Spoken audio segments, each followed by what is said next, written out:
welcome all of you on behalf of the IEEE Life Member Affinity Group of the Bangalore section. We are very honored to have with us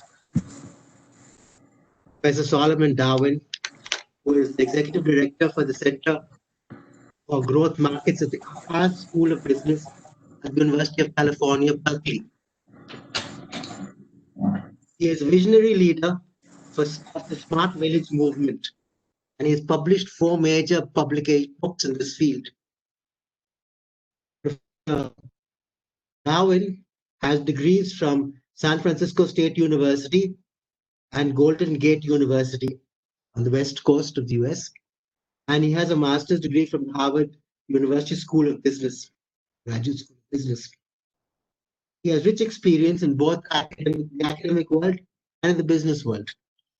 He has worked with a number of organizations before joining the academic field at the University of Southern California, where he was for some years.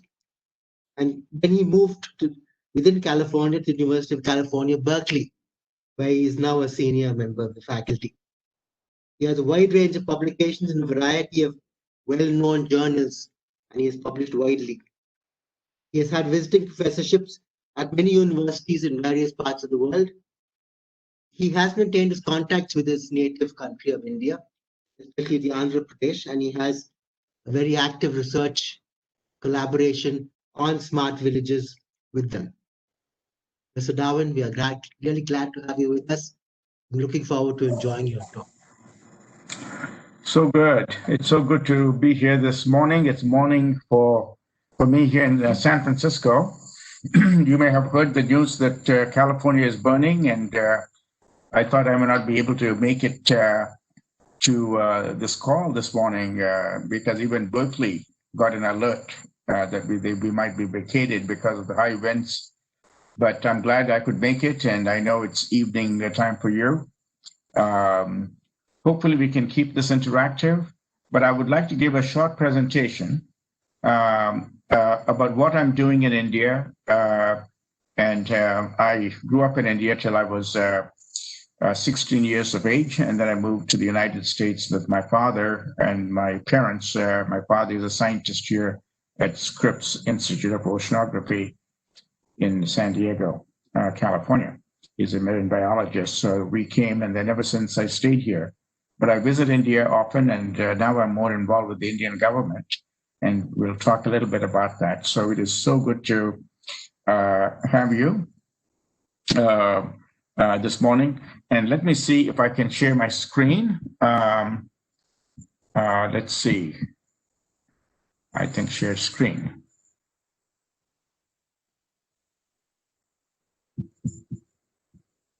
I will. Yes. You all can see my screen now, my first slide? Yeah, it's available to us. Very good. All right, wonderful. Today I'm going to talk a little bit about why we need more villages than cities. And this is the message that I gave to Prime Minister Modi a couple of weeks ago, because when he came to Silicon Valley a few years ago, he requested my students and me to come and to India and build frameworks for smart cities. And we did that for a while, but we felt over time that in order to create a sustainable economy, we can't put the cart before the horse, and we just need to make our villages smart, because that's the backbone and the foundation of our system, not only us, but also across the world. And Mahatma Gandhi said, the soul of India lives in its villages. And so we started the Smart Village movement at Berkeley. The Smart Village movement, the way we define a smart village is totally different than what you might think. And I'm going to describe that to you very shortly. So with that, I want to go over the agenda this morning. But first, I just want to talk a little bit about global challenges. And I want to make a case that some of the root causes of global challenges and global problems is because we abdicated our responsibility as stewards of agriculture and the villages, rural areas. And we moved away from rural areas. We built cities that are obsolete, that need technology that becomes so obsolete, very expensive to maintain. And so there's a root cause of global challenges. I'm going to talk about that. And if you actually want to go back to some of the Judeo-Christian stories of man is supposed to be an agricultural person. Adam was supposed, the first command that God gave Adam is to put him in a garden and said to replenish it, subdue it, and make it a blossom. That's the first job. But his eldest son, Cain, it was told that he went out and built a city. The first IP, intellectual property, came from there because the city was named after his son. So, but I think the agriculture, God knows best what we need, and I really believe that we need more villages than cities. And the technology becomes so obsolete and so expensive that you need a new one, and not so with villages. And I'm going to talk a little bit about that, the root cause of some of the global challenges. We'll also talk about what is a smart village. It is not what you think. There are 100 definitions of what a smart village is, but we define it differently at UC Berkeley. Am I coming through okay on audio and all this?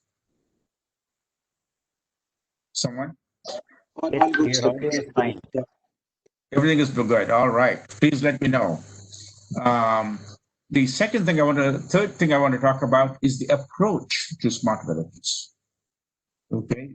The approach has to be scalable and sustainable. And how do you make that happen? Okay. And most smart village programs are band-aids or CSR activities or programs or charities that just go away. It doesn't work that way. Right? The fourth thing I want to talk about is the need for more villages. Why do we need more? And why the trend has to change.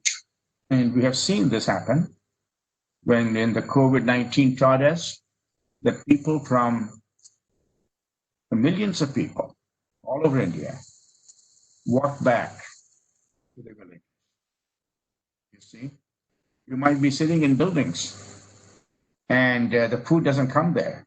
You might be on the 100th floor in Mumbai working. You might be in factories, but the lifeline is still the village. So I just want to talk a little bit about that, why we need more of them. And those are the four things I want to address. First, let's talk about the global crisis. The global crisis is a game changer, right? We need one once in a while for us to rethink, recalibrate, and embrace new things in this world because we all become complacent. Sometimes some of these plagues that we see, sometimes I believe are God sent to give us a wake-up call as to what we need to do as human beings. Global challenges call for a human response and for responsible stewardship, and that is happening right now in COVID-19. It demands a solution, right?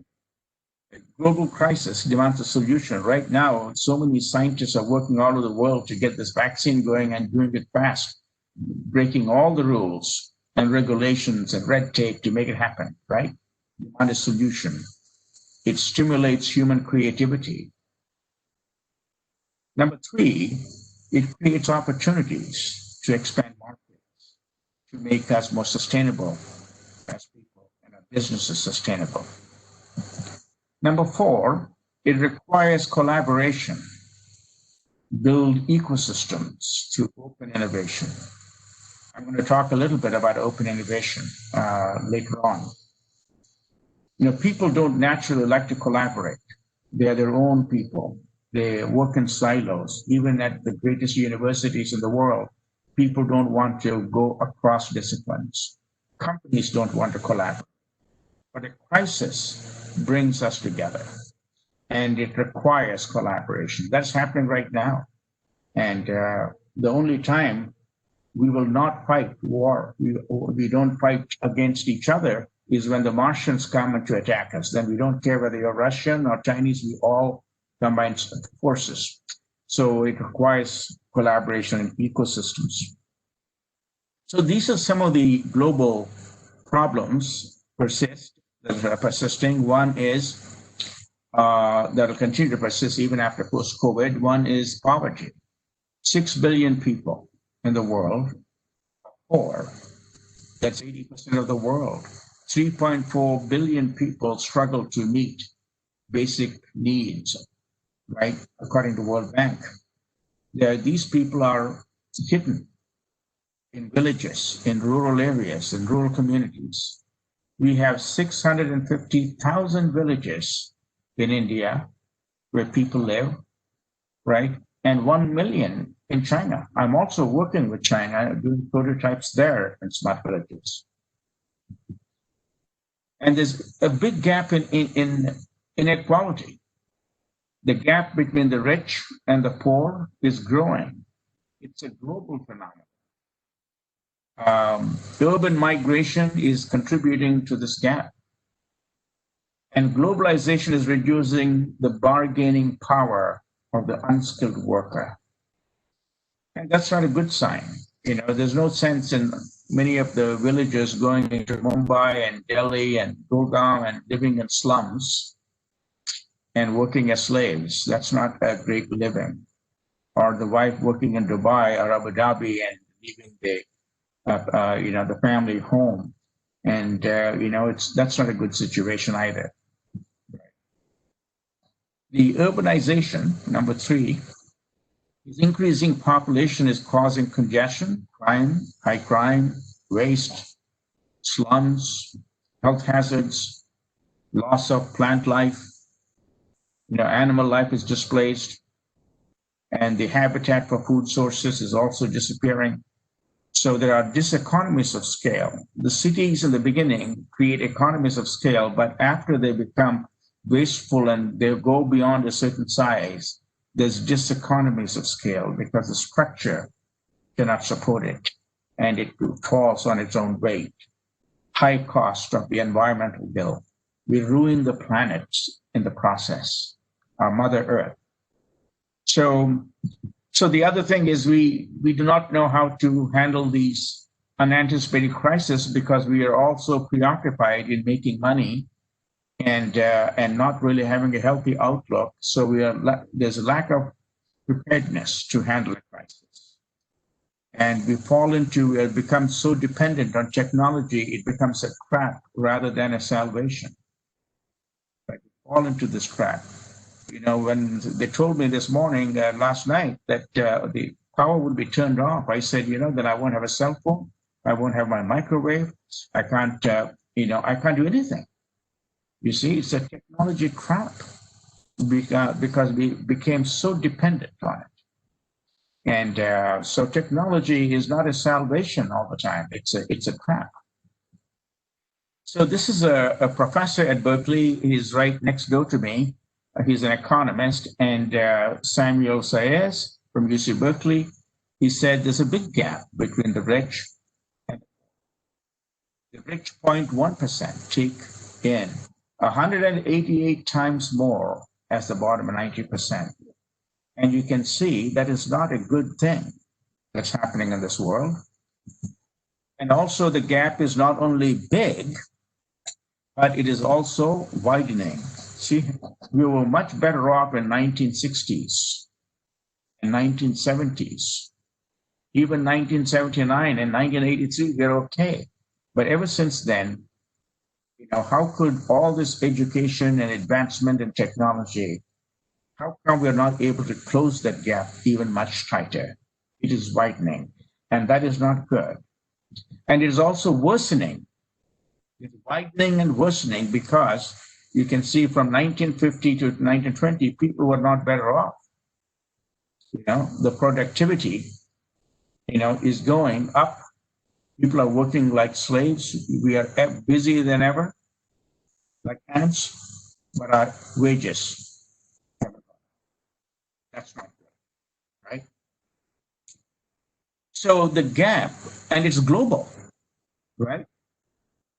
It is not only the gap, there's a gap that's big, it's widening, it's worsening, and it's global. According to Europe, OECD report, you can see top 10% hold the same amount as the bottom 90%. That's not good. That's Europe. Only 3% of the wealth is held by 40% of the population in Europe. That's not very good. Look at India. 9 richest people in India own more than the bottom 50% of the. That's not good. 9 people own more wealth than 600 million people combined. That's not good. That's not a good thing, right? If 1% of India's population owns 75% of its wealth. That's not good. It's a global. I don't have good numbers for China because sometimes it's tough to get those kind of numbers. So, but I know that there's a big problem there too, but we don't know how big it is. Here is the problem of the untapped opportunity. We have one of the biggest markets that's untapped, and here's the problem. The problem is I want you to take a look at this chart. At the bottom, I have price, low price and high price. And on the y-axis, I have low value products and high value products. If you see number 1 here, which is in the quadrant, number 1, this is the rich man. The rich man can afford high value products at high cost because he has deep pockets. Money is not a problem for him. That's easy. We live in a world, it's easy to serve the rich man. So most businesses, because it's so easy, they create products and services for the rich man because he can afford it. All right. And there are only 1.5 billion rich people in the world, unfortunately. But there are 5.5, actually more like 6 billion poor people in this world. Right. And that's number 3. Number 3, let's go to number 2 first. Number 2, the poor man gets low value products at low price. These are like the rich man, has crumbs of the table. So the poor man lives off the crumbs of the table. Right. And so that's number 2. That's easy to do. It doesn't take any monkey can do that, right? It doesn't require innovation. You just give the leftovers and throwaways to the poor man. And the rich man gets all the best, and it doesn't, take any brains. Any monkey can do that strategy too, right? He can buy anything. He has deep pockets. Number 3 is hard. It is hard because the poor man, is a human being. He wants value. He is also created in the image of God, like you. And what he wants is at an affordable price, high value. That's number 3. It's hard to achieve without innovation. It takes innovation to do it. And that's what I teach at UC Berkeley. I teach open innovation, and I've been in this business for a while. And that takes real brains. And it not only takes one brain, it takes a global brain to do it. It takes many brains to put their brains together to solve that puzzle, right? And that's what I teach. I teach open innovation. How do you tap into the global brain, capture the global brain to create value, okay? But you can see on this chart that the poor countries, India, China, and other countries like that, are growing at 7.5%. And the rich countries are declining. And they're declining populations and also declining economies. They're only growing at 2%.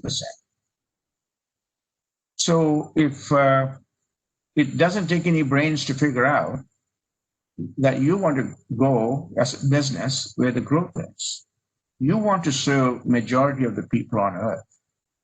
You want to believe in social capital rather than a few numbers, right? And that is the opportunity here. It is the largest untapped market is in the emerging countries. It's a $3 trillion opportunity for businesses to grow. So that is why I teach business models for emerging economies at UC Berkeley. And the smart village idea, the concept, is birthed from this very idea, because most of these people, the 5.5 billion, live in rural and obscure places, disconnected from the world, unlike the rich man. Am I coming through? Okay. Folks, can you hear me? Yes, all good, sir. Please continue. Yeah. Wonderful. All right. This is my definition of a smart village. I define a smart village as a community, as people empowered. That's very important. It's a community empowered by digital technology and open innovation platforms to access global market. It is connecting the people, no matter where they are, cutting out all the middlemen, empowering them by giving them resources, access to markets, and tools and education at no cost. So my definition of what a smart village is, it is not building infrastructure. So every time I go to India, they say, okay, when will you lay the road? When will you build the water tank? When will you build the school buildings? And I said, I'm not here to do that. I'm here to build you. I'm here to build people. Building people is all about smart villages, because the human DNA does not need a PhD. The human DNA is bright, it is smart, it already has a PhD, it can rise to the occasion and capture and create value and also capture some of that value for itself, human DNA. And I'll tell you a story about that in a moment. Okay, we are focusing on so many wrong things and put all our efforts in different areas, and it's not where it really counts. All right. Community. That's what a smart village is. People who coexist, having purpose and meaning. And when I grew up in a village, I knew what that meant. It is an ecosystem. It's relationships that meet one another's needs. I was there. When someone is sick, everyone goes to their home. It's a brand. It's identity. The village gives you identity. It's legacy. It's lineage. It's ancestral pride. It's inheritance. It's all locked up there. It's a brand. When in my village, when someone makes a sari, handmade sari, oh, it's pride. It's coming from thousands of years. Over 3,000 years, people in Mori, my village, are making saris by hand. It's a piece of art. My wife, who's American, and she buys it and saying, you know, this is only 400 rupees. I'm willing to pay 200 rupees for the sari because I can use it as a canopy, as a bedspread, as a pillowcase. It's a piece of art. It's a brand. And it's also a business model. A smart village can create value for other people, and it can also capture some of that value for itself. The people of Mori, who are all weavers, they can create value. People from all over the world by selling their piece of art. Whether they're potters or whether they are goldsmiths, it doesn't matter, right? They can create value and capture some of that value for themselves. It is also a platform. A smart village is a platform. It means it can trade across the world without any friction. No middlemen, right? We're doing that. We're demonstrating that, right? It has access to global markets. It's a platform. The only way to scale today is through platforms. You cannot scale with barriers, red tape, bureaucracy, policies that don't matter. We need platforms. And all the highly valued companies today in the world, they grew through platforms. Facebook, Salesforce, Amazon, Google, they're all platforms. All right. I wrote a book. If you like this topic and if you want to be involved and join the movement, this is a book called How to Create Smart Villages, with many years of my experience in India, working with the Indian bureaucracy and chief ministers there. And I wrote this book along with my colleague Henry Cheskarov, who is a professor at Berkeley. He's the father of open innovation. A great man. So all the dark places on the map are villages. All the lights, yellow spots there are cities, right? You can see most of the world needs to be lightened, right? And what I did here is an ecosystem approach. An ecosystem approach is very, very important in creating smart villages. And what is an ecosystem? An ecosystem is purpose-driven. It has a purpose and meaning. Your human body is an ecosystem. It has so many parts, but it works together so well and so efficiently, right? It has a purpose for its existence. It's purpose. And secondly, it's adaptable in order to survive. You can adapt to any different temperatures, what have you. It's adaptable. Number two, an ecosystem is effective, utilization of resources. So therefore, there's no waste. If there's waste, it's recycled. Your body gets rid of waste. It recycles a lot of things within itself. And that is an ecosystem, right? And then also, not only there's waste, but it's also, if you have a good ecosystem, all the waste gets recycled in a wonderful way.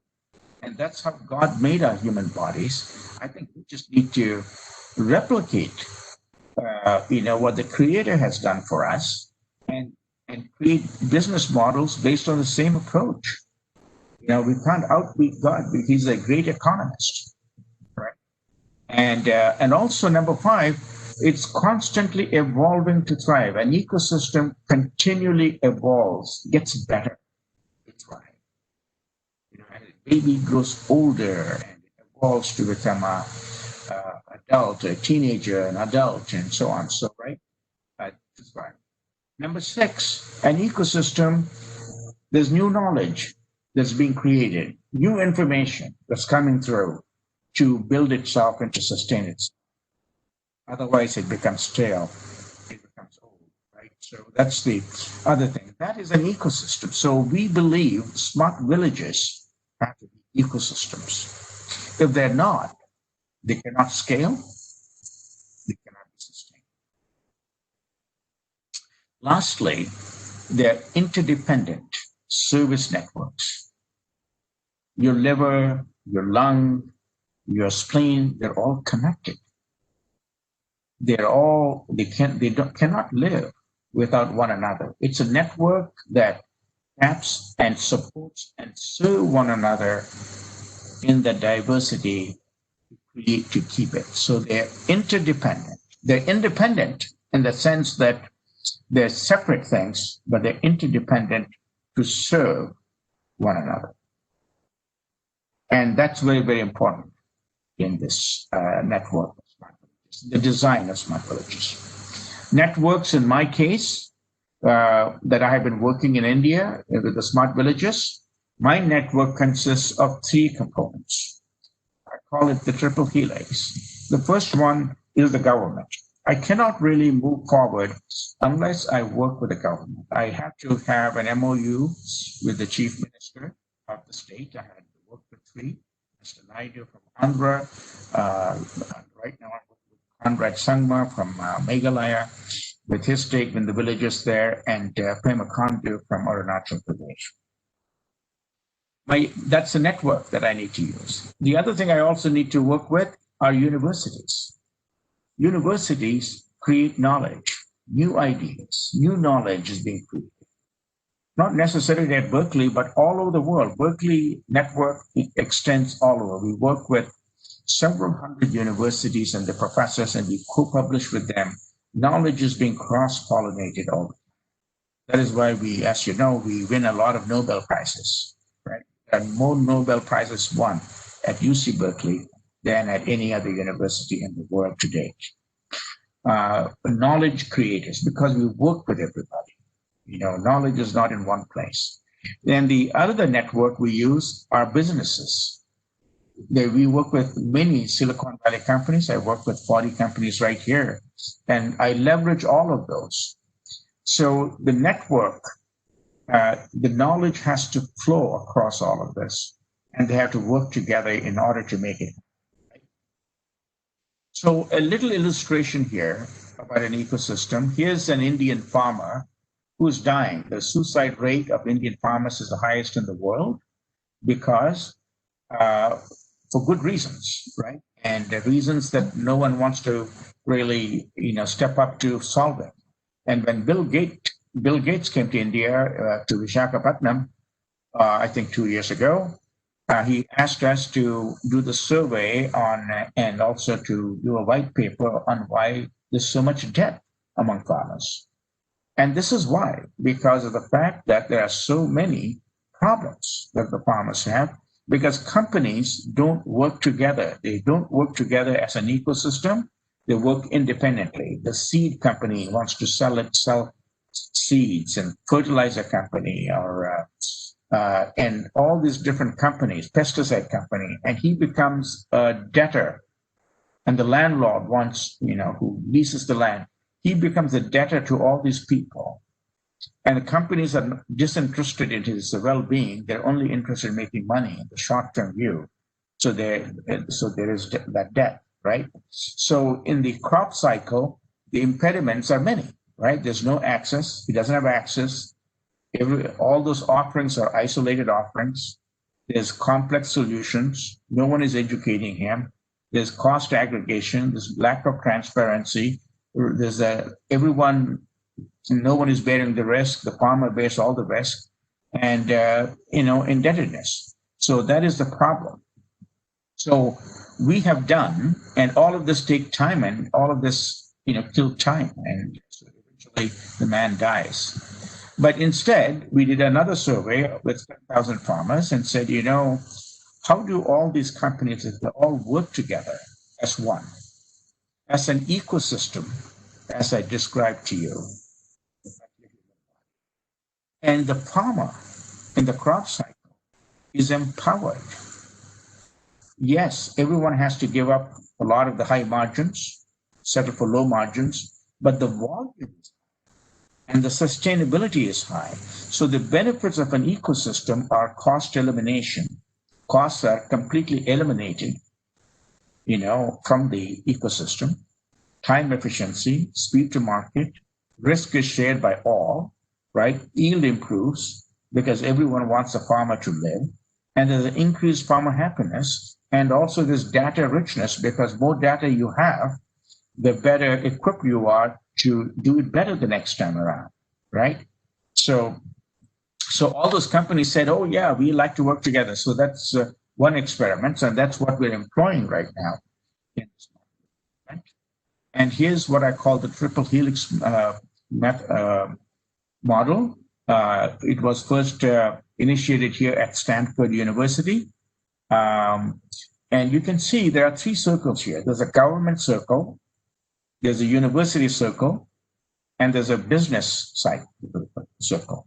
The government's role is not to take over and dominate the whole thing. The circle cannot be big. It has to be the same size as the other two. Okay, so government's role is to make things happen. Berkeley and other universities, they create knowledge. They turn money into knowledge. This happened in America. The reason Silicon Valley exists is because the United States government during World War I, World War II, the Cold War, funded these two universities to create more knowledge. And that knowledge is what created companies.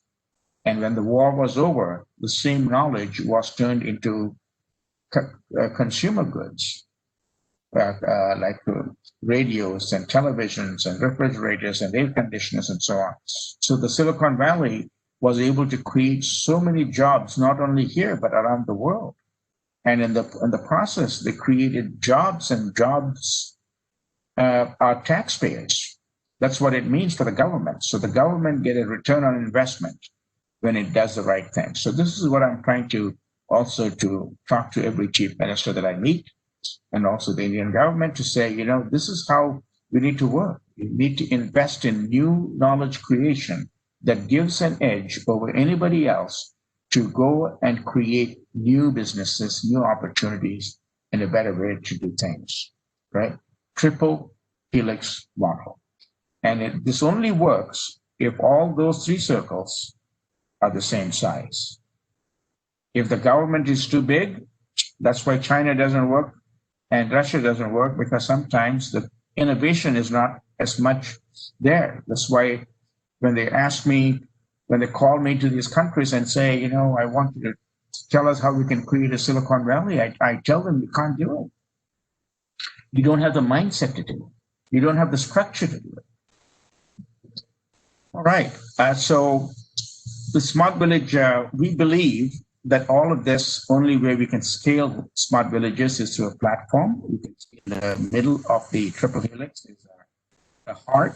That's a platform where all of the knowledge resides, all of the information resides, because platforms accelerate problem solving in real time. That's what platforms do, right? And the platform also helps us to know what is working where. So in real time, so it's the technology scouting.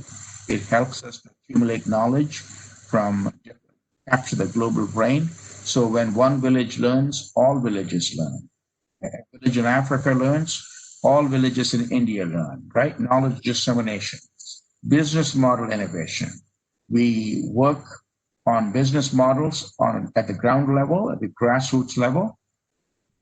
We don't sit here in Silicon Valley and creating business models for people in India. It doesn't work that way. You need to be on the ground. We learn from use cases around the world, and we also learn from failures. We learn more from failures than successes. Right? And ecosystem formation is something that that happens on the platform. Companies come together and they're in the same room. They talk to one another. They hold their hands and say, okay, yes, you do this, I do this. And that's how ecosystems are formed. And costs are eliminated as a result, right? Everyone shares the supply chain. It's the sharing economy. And risk is reduced, right? And there's speed to market. So the farmer doesn't suffer, for example, from food that is sitting there for a while. It goes very, very fast, right? So we also believe in what we call open innovation. Open innovation is different than closed innovation. We as human beings don't want to share anything. We want to be our own. We keep secrets, right? You know, in India, we have this thing called tabla, a drum. And on that drum, there's a black patch in the middle. It's made of some very secret sauce that tightens the drum. But it's a family secret. No, they didn't want to share it. Someone went to that family and said, you know what? If you tell us your IP secret, we can make millions of these and distribute around the world. You'll make more money than hanging it to yourself because you only make 3 every day. We can probably produce many. But the family didn't want to share it. They want to remain poor. You see, that's how we are. We don't want to share knowledge because we are greedy by nature and we want to hang on. Closed innovation. Closed innovation, the picture shows the ideas and research projects. Only 1 or 2, make it to the market, and rest of the ideas that were created that have value are just killed, all right? Or the 90% of the IP in the United States sits on a shelf collecting dust. What a waste. These are dead assets, could be resurrected to create, to do humanity a lot of good. That's closed innovation. But what we believe in open innovation. In open innovation, that same funnel that you see out there, where there's one way in, one way out, in this open funnel, there are many ways in for ideas to come in and many ways for ideas to go out, create new markets, or to give the idea away to other people who can use it better. So once knowledge is created, it belongs to the people. It belongs to the world. If you are God, if you're the parent of many children, when something is created, you want all your children to share and not hold it from the other because you love them equally. Same way we need to operate in that principle. Once knowledge is created, you can see in the second one, the funnel has many holes. Knowledge comes in, knowledge goes out. It creates not only a market, but maybe helps other people in their market, and we can create our own market. That's open innovation. Knowledge means knowledge doesn't just flow out, it flows in and out. It means you're not the smartest person in the world, so you need other people's knowledge, and other people need your knowledge. That's open innovation. That's the subject that I teach. And many of the Silicon Valley companies are employing this so that 90% of the IP that sits on the shelf as a dead asset is now resurrected and works. It is the Uberization of dead assets, making it more of a utility. It's just like Uber. In America, we have, every person has 2.5 cars. They sit there as a dead asset. We only use them 5% of the time. We pay insurance, we pay for petrol, it rusts, and it's not working. So Uberization changed that around. So that every car goes around generating revenue and value, you see. It's a different way of thinking, a different paradigm. So this ecosystem, in the Smart Village movement, we use this ecosystem approach. You can see this drawing here. And in the middle, what do I have? I have the basic things that people need in order to do all the others.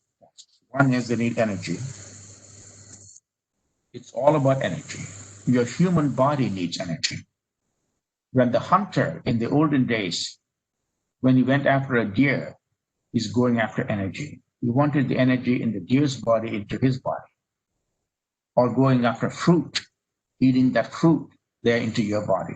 It's all about energy. Energy is central for us to function. And the other thing that we need is connectivity, communication. We are people, want relationships, to talk, to speak.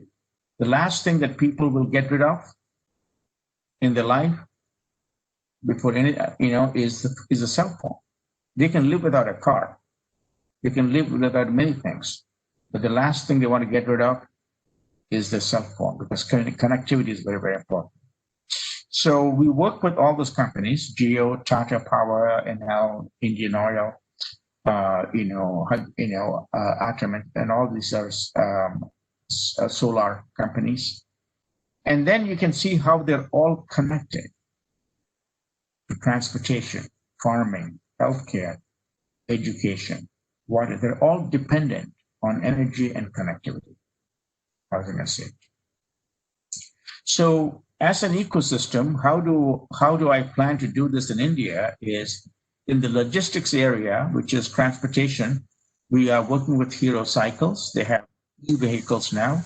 They don't need roads. They can go on regular paths in villages. You don't need to lay a road for it to travel. They are greener, and all they need is solar stations to charge the batteries. We're working with a company called BeBuddy that runs around and delivers food and from place place. And Tringo is a Tech Mahindra's farming equipment that can be rented out rather than every farmer buying their own stuff. They just use other people's stuff. They use other people's assets for rent. And they have a great program by which a farmer doesn't have to invest in his own equipment. He just borrows it as and when he needs it at a very low cost without any capital expenditure, right? In the farming area, I'm working with Amazon, AWS, and Tata Chemicals, for example. You can see some of the companies that you know, and some of these might be new to you. We're also working with Rallis in India. We have Johnson Controls, right? Microsoft, and all those companies are working with us in farming and agriculture. And then in the healthcare industry, we have all those companies who are having some very frugal solutions for rural people, right? And you can see some of the companies you might realize. Reliance has a wonderful healthcare program, and AWS, Ready Labs has a great program, and so does Xerox. So all of these companies are doing different things, but I'm bringing them together as an ecosystem, saying, let's leverage and get the costs out of the system and become more efficient. So we also have Wipro, Johnson Controls, Intel, all of these, Apollo Hospital Group, Microsoft, they're all in the healthcare business, but they're offering different services, but they don't talk to one another. So as Berkeley, we're bringing them together into the same group, and I had meetings with all these people in the same round table to see how we can leverage our strengths rather than to live in silos. Education. We have all these companies, Autodesk, Oracle, they're offering free digital courses that were for young people in India, living in rural. They don't need anything except a digital device, and their education is free. They certify them, they test them, certify them, and also place them in jobs. But they don't talk to one another. So I just had to create what we call a smart village university, where the education is balanced, where you have basic skills. And so everyone is only concerned about teaching their own program, about coding or AI or blockchains. But how about someone teaching them English, math? So you need that too. So we created a smart village university where people can learn. Even if the traditional education doesn't do the job, we have a parallel system here where kids can learn very, very fast, because a traditional educational system is not able to deliver talent at the speed that we are growing as an economy. So kids learn better on their own, much faster on their own. And they form their own mentors, their own groups, and they select and choose in their own time. And that is what a smart village university is. And we are working with all these companies. Education is free. Here's why are these companies, like I have, this is the largest number of companies that are working in the education area. Why are those companies, most of them are Western companies, interested in educating our kids? Because they cannot grow in India unless the talent is there. You cannot grow in a nation of 1.4 billion people if there are no talent to support that growth.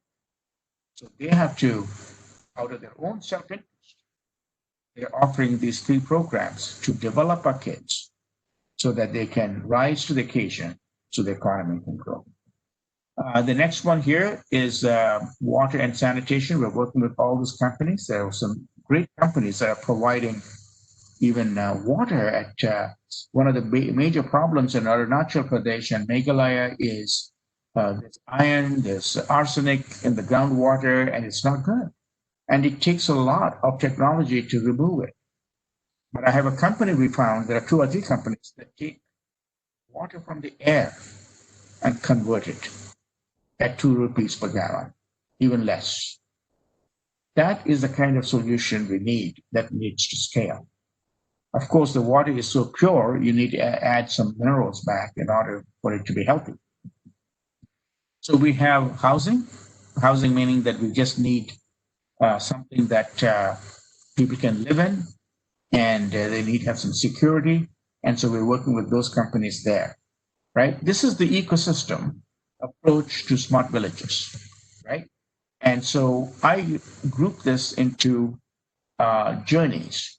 You know, if you cannot really help an individual, give individual attention, your company, no matter how great it is, I don't care whether you're Microsoft or Autodesk, you know, or AWS, you're totally useless if you cannot help individuals. So I call this 5 journeys: journey of a student, journey of a patient, a journey of a farmer, a journey of a household, and a journey of an aspiring villager to be an entrepreneur.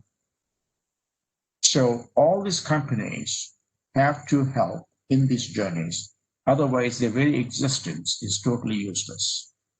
Even technology is useless if it's not empowering people, right? So each individual is supported by an ecosystem of players, which I'm going to show you in a moment, offering specific value propositions to serve them on their journey. Okay, and let me quickly do it. This is an ecosystem. I took that main hexagon and I took each one, like this is the education hexagon. Now I created another ecosystem around it, right? In the education, a student in the center, what he wants is he wants access, number one. He wants some basic skills. He wants some creative skills. He wants some technical skills. He wants certification so he can get a job. And then he wants job placement. So 1 to 6. And you can see in each of those hexagons, I have companies, which means these companies go on the journey of a student from the time he's born till the time he gets employed. And this is the journey. You can see here in early education, you have Access, you have Pratham, which is a company that teaches basic English. Google is teaching some basic sciences there. And Reliance also has some programs. You have, that's how you get access. Then you learn some basic skills. You have creative skills, and so you can see all those companies offering that. And there's higher education, VMware, SAP, Amazon. All of these have wonderful programs. But the problem up to this day is they work in silos. Now I brought them together under one roof, to one table, and said, let's work together so that we develop the child so that he gets a job. So I think that is the vision that we need to have in order to work together as an ecosystem rather than to work apart. It's the God's design of things. When you look at nature and trees and organisms and so on, that's how God designed it, right? And we need to replicate that in our own business systems. Otherwise, we fail. You know, we can't be better than God in terms of architecture. He's the best economist, and we need to follow suit. All right. And in the next slide, I don't want to go through this. I just want to show you that every one of those things, companies in this slide, has a value proposition. What are they offering to the kid? Right? Then I do the same thing with the patient. The patient, when someone gets sick, right? Number one, he needs to learn how not to get sick. That's preventative care. And you have all those companies working together with us in Smart Villages, how to prevent the disease. But if you do get the disease, you need access. You need to get there. You need to get diagnosed. Number 3, you need to get hospitalized, right? And you need some services like pharmacy and other things, lab work, right? And then you get recovery. 1 to 6, journey of a patient. And if these companies are not enabling that journey, they're totally useless. They need to see the bigger picture. And I put them here in the S curve. You can see how from prevention all the way to recovery, all these companies play a different role. Some of them are playing all the roles, but I want some competition here so that the best one best services are captured by the patient. Right? You can see Apollo is offering all those, but there are little variety of things that they do. And this is the value propositions of that, of the hospital. I don't want to go through this, but I'm saying, what are they offering? We made a list of things. Here's the farmer. The farmer who's the backbone of our Indian economy, right? He goes from, he needs advice, what to grow, what not to grow. He needs some money, credit linkages. Number two, he needs some input purchases, pesticides and what kind of pesticides and so on. Number four, he needs some input and help with growth and maintenance of his farm. Then post-harvest, which means he needs to know what to do and how to preserve that stuff that he got, and then market linkages. And you have all those companies in each one of these enabling this farmer on his journey. And that is his journey, right? So you can see Tata Chemicals, for example, does a great job for us in the farming area to make the farmer successful, right? And so all of this is very, very important for us. And as we move forward, and here's their value propositions here. And we do the same thing with the household. People living in villages, most of the homes today, if you go, are terrible. They build them out of concrete, steel and concrete rusts, leaks, high maintenance. Now we have homes that are being built very modularly with bamboo that, bamboos, if it is built right and done right, it lives over 100 years. Outlast concrete and steel 10 times. And when you go into some of these homes that we're designing, it's like any other middle-class home. You don't even feel like you're in a bamboo home. It looks beautiful. And those are the kind of solutions we need. We need to work with IKEA and companies like that. And how do we create a modular home that is green? And bamboo, by the way, every 6 months is a new crop. It's a negative carbon, right? Which means it puts more oxygen out rather than carbon in its growth. Wonderful product, and India produces 30% of the world's bamboo. So we're sitting on gold, and we need to know how to make use of it, right? And just because it's made of bamboo, it's not poor man's home, it could be a rich man's home. And we learned a big lesson with Tata Nano, because the Tata Nano was sold as a poor man's car, so even the poor man was ashamed to drive it. We need to kind of put it, even in our marketing, we need to change the approach. So a household needs affordable housing. We're working with those companies there. They need water, and we're working with these companies that take water from the air and give pure water. We have energy. We're working with Enel and Tata and some of these companies that are working in solar. Connectivity, Reliance is a great partner of ours, Geo. Transportation, we're working with Hero Cycles and MeBuddy, and sanitation. We have some great companies here that are recycling stuff in villages, right? So that is the household journey, right? And this is the value propositions, right? So we already talked about triple helix. I think we finished this one here, and let me see what else I have. Maybe I should stop here. The way we do it, maybe a little bit about how we do it. We work with the state government. Unless the chief minister says, yes, come to us and create smart villages, we don't move forward. It's a 5-year engagement. And then we ask the chief minister to appoint a district collector who becomes a nodal officer for us to work in those villages with authority. And then we put everything on a platform because we can scale, it's frictionless. And so our university, with the network of all the other universities we work with, we provide solutions and market linkages and opportunities for the companies to grow. And this is the way we can accelerate knowledge.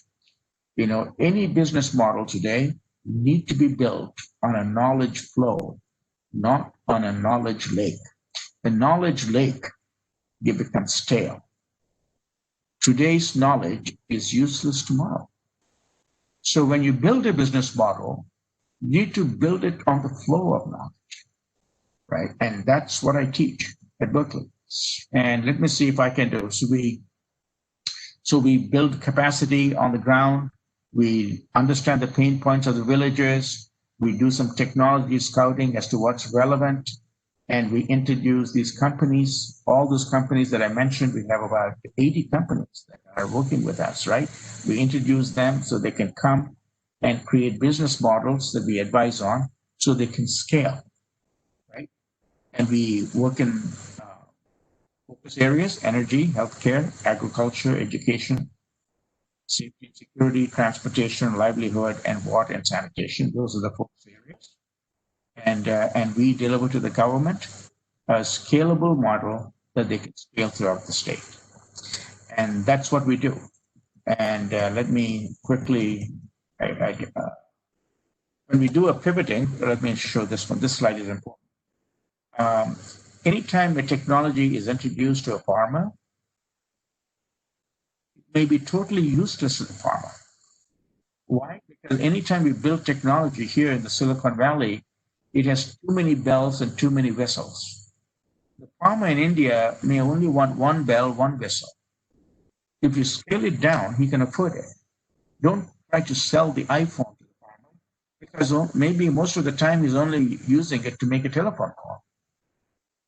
So we innovate from the ground, and we do 3 reiterations. So the farmer has to touch it, he has to feel it, he says, yes, I can afford it, I like the experience. Otherwise, it's totally useless. And that is how we develop technologies on the ground. These are the companies. When we first did our first smart village in Mori, in the village in Mori, sponsored by Mr. Naidu, all of these companies came to the Mori village to show that you can scale these prototypes. And Mori was the first experiment. You can even see NASA was there. Kids in the Mori village built a satellite, believe it or not, right? So, and then why do we need more villages? We in this world right now are on a sinking boat. A boat that we're on is sinking. The earth is shrinking in its assets and its resources, and as the population is growing. So, and we cannot say, I have no need of you to someone else. We are all interconnected in this globalized world. We cannot say there's some virus over there in Wuhan. We don't care about it. Let those people get it and die. We cannot say that anymore, because their virus becomes your virus. The air that you breathe becomes someone else's air. You know, what comes around goes around. So we just cannot do that. We need to be accountable, and we need to be better stewards of the planet. So this is, I wrote another book called The Balance Sheet of the Earth, the declining balance sheet of the Earth. And you can go to this website, you can see that the Earth has assets, just like every company. The problem that the Earth is not being managed is because the Earth does not have a CEO. Every company in Wall Street or the Mumbai Stock Exchange has a CEO. Every quarter he goes out and gives an earnings release. He gives a report because he's the steward of that company. How well did he use those assets of that company to grow the revenue? Does Earth have a CEO? No. That's a problem. Every company's balance sheet is growing exponentially. So much so that the Earth's balance sheet is declining exponentially. See, the Earth has those kind of, you can go to this website called the balance sheet of the earth.org that I created a few years ago. Based on the United Nations data, I'm tracking assets, and you can see the Earth is 100% initially. Now it is around 50% of its value. You can see there are 2 kinds of assets that the sustain life on the planet: fresh water, air, and all agriculture, and they're also non-replenishables too. And I have them on the left side. you can see all of those declining. So I published this report to say, if you are the CEO of the planet, this is what's happening, and this is what you need to do about it, and hold companies responsible. And villages are the ones that support an ecosystem that sustain the planet, while cities and so on and commercialization pollutes everything. And that's the bad thing. So this is my new book that I wrote. It's called, it's a forward by Ed Catmull, the former president of Pixar and Walt Disney Animation Studios. He is a sustainability. He wrote the forward for this book. And this book is written like a story so that anyone can understand.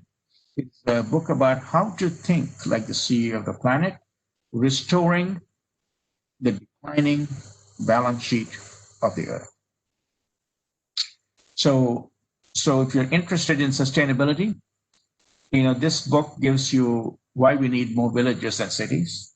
It's available on Amazon. You can download it today if you want to for $1.99 or so. And the other book I wrote is called Building People. It is The Road to Mori, Smart Villages of Tomorrow. And this is my village. This is the village I grew up, right? And it became the first smart village.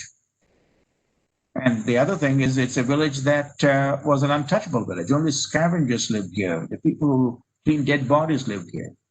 It's a road that no one ever wanted to travel. Why? Because it's a curse to look upon the face of these untouchables who clean dead bodies and who clean the fecal matters. But it became, the same road became a road to Google, IBM, all those companies that I showed you. They all came and camped there for 6 months. And Naidu, there's no road there, so he came on a helicopter. We had to pour a bunch of concrete so the helicopter can land. So, and 40,000 people came saying, we want whatever Mori has, we want to have. There's a hunger and need for smart villages in India, and I think we need to deliver it. The last slide here, before we have a little dialogue, is use cases for smart villages. This is a story. It's also on Amazon. It's a real story. It's the story of my life. It's the story of my grandmother, who was an untouchable, who didn't know how to read and write, but she started a global business back then in British India, when there was no email, there's no FedEx, no cell phones. She did a global business and became the largest employer in the village, and she had global trade. And you see two hands there. There's a hand coming out of the water from River Godavari. She was committing suicide at the age of 40. And the hand that is going in and pulling her out is the hand of an Englishman who saw her drowning and pulled her out, and he taught her how to read and write.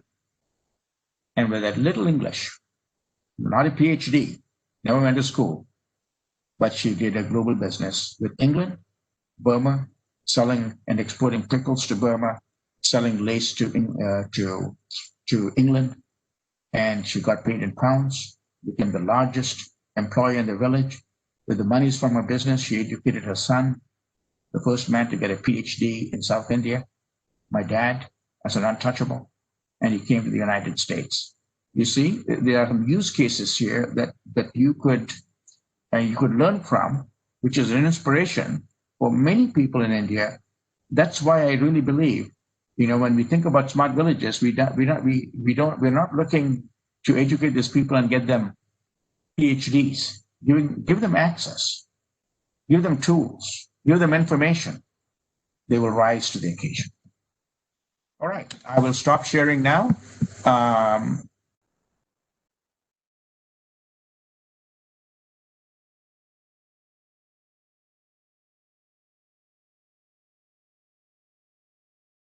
Any questions coming?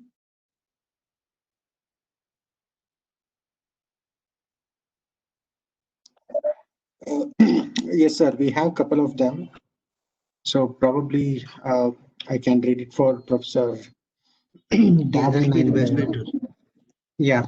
So one question reads out like, how are you able to tackle the red tape, the bureaucracy, the change of government very often? And sometimes local goons or like whoever wants to take advantage of whatever we are doing. So that's one question coming in.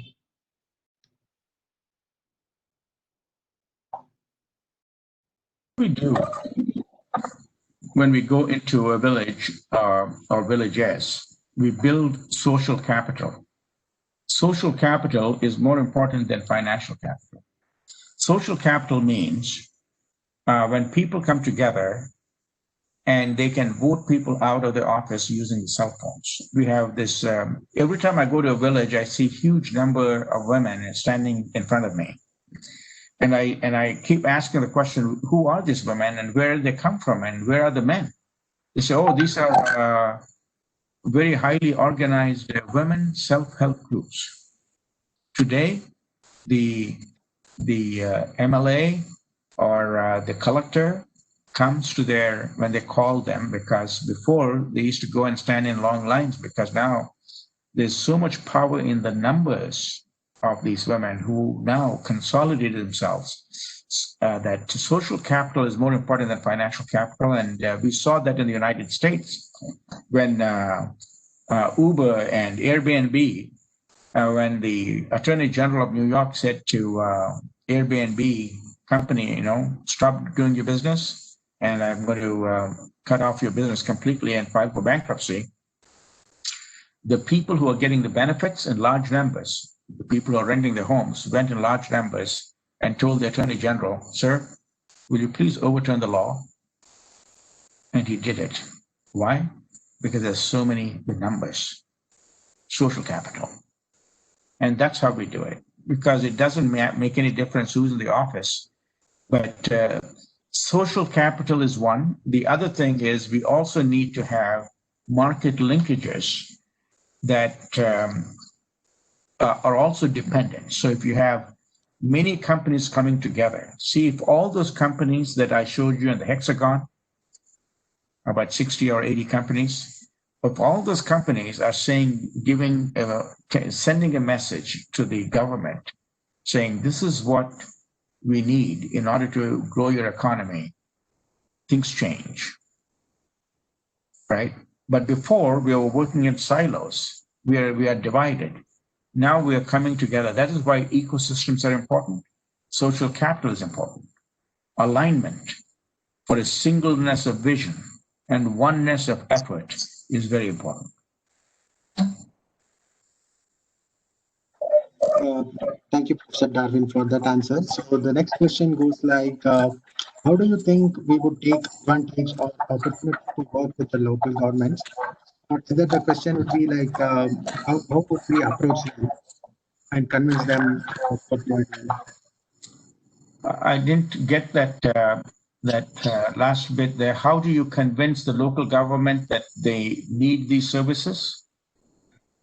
Yeah, so the question reads like, how do you think we would take advantage or opportunity to work with the local government? And how do we approach it?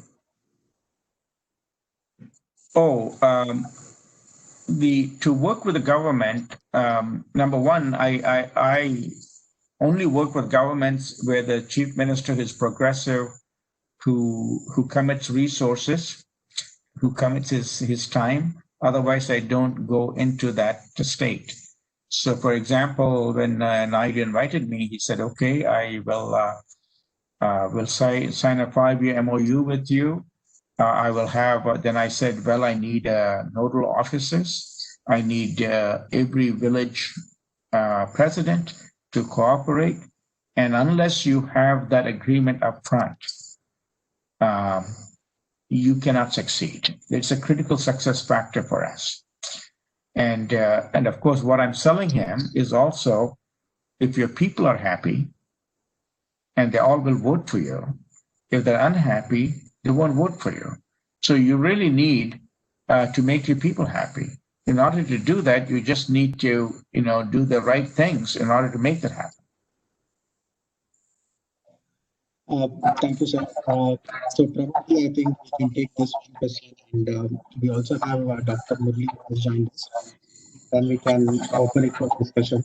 The last question would be uh, while you are going through the slides, I think they would have observed that there are so few Indian companies and wholly dependent on American companies. Is Yeah. this okay? Yes, very good question, very important question, and it's very, very relevant. The reason that we want the foreign companies to come is because we need the foreign investment, because we are still a young country in terms of in terms of our birth. We are not like America that has been a capitalistic society for a long time. So we need a large those companies to come and infuse capital into our country. That's one thing. The second thing is we also want, what I'm teaching some of these companies is, if you are Amazon, if you're Nike, if you only want to sell to our people and it doesn't go the other way, we don't want it. A smart village is something that where you go into a village, you sell them, say, Nike shoes, but you should also enable the local people to sell their saris, their handicrafts, their jewelry, right? Their shrimp, their coconuts to the outside too. It has to be a two-way street. Otherwise, you kill the ecosystem. The ecosystem doesn't survive. The worm inside the apple will soon run out of food. So you cannot be the worm. You need to go there, to help enable people so they sell to you, you sell to them, creating value. That is an ecosystem.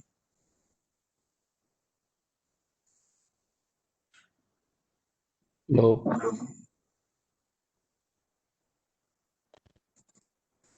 Dr. Sarma? Yes.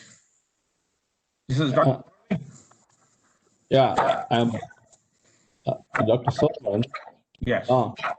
You are mentioning importance of the innovation, essentially.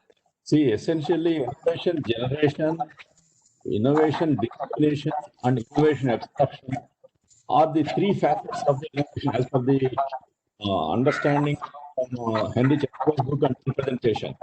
And I believe that smart villages some degree of dissemination, but there is limited degree of absorption. As we see the smart village program in Andhra Pradesh, Arunachal, Meghalaya being going. I think I believe that smart villages need to be trained for absorption innovation. Also, I remember correctly, you said that don't share data. We don't share the result. We don't share the output in closed innovation. Right? It's known. Yes. But it's also important to accept that shared values presenting during the last 1 hour are very, very critical for understanding. And how they provide any service to unserved markets, we need to think about the shared values. And my question is essentially how far the smart village movement as a holistic system is able to promote this particular goal regarding the innovation dissemination and absorption. Innovation absorption, essentially. Yes, that's a good question, Dr. Murali. And by the way, I want to tell the audience that Dr. Murali is working with me in India. He's the director of university programs. At Berkeley, I teach a course called Smart Villages, how to create smart villages. I work with these governments, but I also need Indian students and Indian volunteers to work along with my students to make some of these things happen. If some of you are interested, please speak to me and Dr. Murali, and because we are looking for people to participate in these projects and to work with us. Let me answer your question, Dr. Murali. The model that we are following in Smart Villages is a business model approach, which means we don't believe in CSR funds, as I mentioned earlier. We don't believe in government programs. We don't believe in handouts because those are not sustainable. It's almost like giving an alcoholic more alcohol, right? You're not, yeah. So you want him to kick that habit and be on his own. So what we believe is that every technology that we have needs to have a business model. And the business model has to scale and it needs to be sustainable, which means it needs to be affordable, it needs to have useful to people. And that's how we grow. If it does not have a business model, I'm not interested. Yeah. The margins are small, but the scale is big. Yeah. The example that I give, IBM didn't work for us because IBM came to do some technology pivots. The products are so expensive in smart farming. I said, we can't use it. But I said, you need to bring your cost down so low, even if you make $1 from every farmer, right? If you sell something like toothpaste or a light bulb to every Indian, and you have 1.4 billion people, and you make only $1 margin, that is $1.4 billion on a single sale, on a single one-time sale. That is the power of scale that India has to offer to the world. That business model, we need to prove it, we need to showcase it, and we need to unleash that power of scaling. And I think we believe that at Berkeley, that unless a business model is really thought through and through a business model canvas, technology is totally useless. I don't care how many MITs you have at Berkeley or a number of Berkeleys you have. All that knowledge is totally useless if it really doesn't solve problems and it cannot grow through a business model. Yeah, I think it's very interesting. I think essentially a business model is very critical to absorb the innovation. That's what the summary of your. Thank you. Thank you very much. Yes, business model. Yeah, we spend a lot of money in R&D. I think in India and around, even Berkeley does too. Research and development. When we talk about research and development, we only talk about physics and chemistry and chemicals and technologies. But you don't spend money on R&D of business models. The Center for Growth Markets, which is us, and the Garwood Center for Corporate Innovation, we created these centers mainly to study business models, to see which work, which scale, because that's more important than actually the technology itself. Thank you. Thank you. It's interesting. No further questions. I'll ask Mr. Shankaran to please go with thanks. Yeah. This is Shankaran here. It was somewhere at the beginning of the month of October. Professor Jenkins and myself, we were in talking on a dialogue. Professor Jenkins was saying that we need to arrange, because of the COVID, we have not had many programs, any interesting programs arranged for our members. So then we was thinking of why don't we have a suitable speaker talk on a topic that will be of interest to our audience. Then I have just around that time he was also agreed with me that it need not be one of the typically technical topics.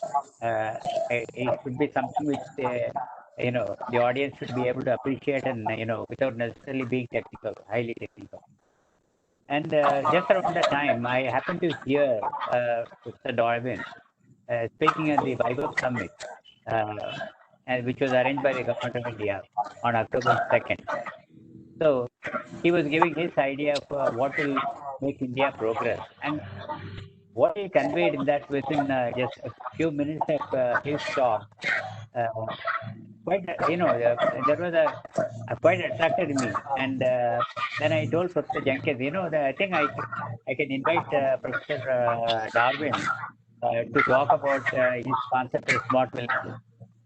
At that time, I didn't know, I didn't have any contact with him really before, and I wasn't sure whether I will be successful or not. But anyway, I took up the challenge, and Professor Jenkins gave me the okay to do that, to try. So I wrote to Professor Darwin just out of the blue. I think he heard from me for the very first time. And lo and behold, the next morning, he calls me on the phone. So it's very rarely that this kind of thing happens. So I was taken by his proactiveness. And so we spoke quickly, and within a few minutes, we kind of zeroed in on we had a date and a time, and the proposal and the green light to go ahead with this webinar. So I'm really thankful to him, and the rest is what happened. And I'm really glad to see that the event took place today. And I really thank Professor Darwin for his promptness, the effort, and his proactiveness. And I think I know for a fact that actually his time is now morning time. But I know for a fact from various things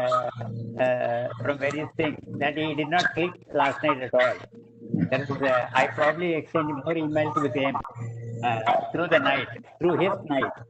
And so I was wondering all the time, he's writing to me at 3 a.m. in the morning. What's he doing? And he has got a lecture to deliver at 6:30. So I really hats off and thanks to him. And I hope that this lecture is just the beginning, that the listeners as well as those who are connected in our network will get the message and will take this forward, because smart village is really something that India needs. And so I hope it's more of a beginning than just a lecture. Thank you. Thank you, Professor Darwin. Yeah, thank you, Dr. Shankaran. And we definitely need your network and your support. And Dr. Murli, who's also with me, my colleague in India, he was there with me from the very beginning.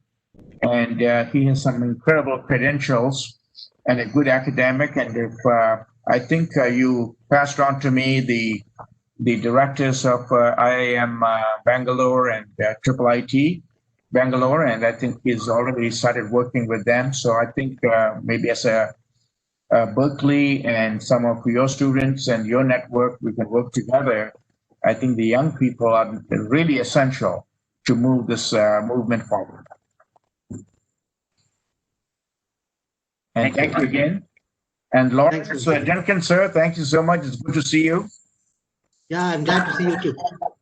It's very, very Thanks good. a lot. And you are no relation to the Lawrence of Arabia, right? No way. No connection. Everyone's in India.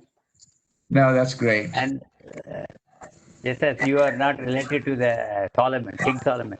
No, my dad is a marine biologist, and when I was born, he was reading Charles Darwin's theory, and his PhD is in marine biology, where life came from the oceans.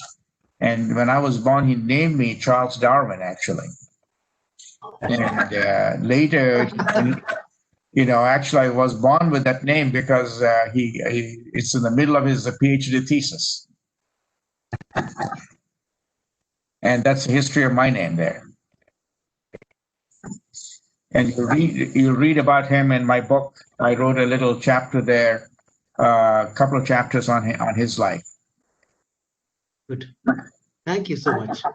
Thank you, and God bless you all. And it was good. Dr. Murli, thank you for joining us. In the last minute, I just thought about inviting you because you work with all of our ecosystem there of all the educators, and I thought you'll enjoy this. And these are great colleagues. I mean, Mr. Lawrence and Shankaran and Changappa, Mr. Changappa, and good people. And I think we should continue working with them. Thank you very much. Actually, we had invited the director of IIM Bangalore, Dr. Rishi Krishna also, but I think he wrote to me that due to other engagements, he may not be able to join. So yes. That's why he is not there. No worries. And I will have plenty of other opportunities. And it was very, very good. Thank you so much, and you folks have a nice evening. I know it's late for you, and you need to have dinner. Yes, but So, All right. yeah. Okay. God bless you all, and thank you again, and we'll see you soon. thanks Thank a you. lot. Thank you. Thank you. Bye-bye.